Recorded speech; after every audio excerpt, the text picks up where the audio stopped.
Welcome to the Rim Break Rodeo. We hope this video helps. You start by getting both devices ready. Enable Bluetooth or plug your phone via USB. Install the same keyboard sharing app on phone and laptop, then sign in. Make sure both devices are charged above 20% and that background apps are minimized for a stable link. Once done, open the app on your laptop and choose Pair with Phone or Connect via USB, depending on your method. This immediate setup avoids delays and gets you into the pairing flow fast.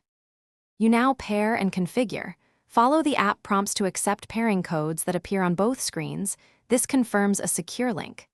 After pairing, select the input mode you need. Pick full keyboard for typing or media/shortcut mapping for control. Make sure you set the correct language layout and tweak key repeat rate and latency to suit typing speed. Once those options are set, test by typing in a Notes app on your phone so you can confirm the layout and responsiveness are correct. You finish by using the keyboard. Switch focus to your phone with the app hotkey and begin typing. Short bursts first, then longer text to confirm stability. Save the profile or settings so your layout and hotkeys persist next time. When done, disconnect through the app to prevent ghost inputs. If you encounter lag or dropped input, toggle Bluetooth, try USB mode, or restart the app. These steps usually fix latency or pairing hiccups and get you back to smooth typing quickly. Thanks for watching. Consider subscribing if we helped you.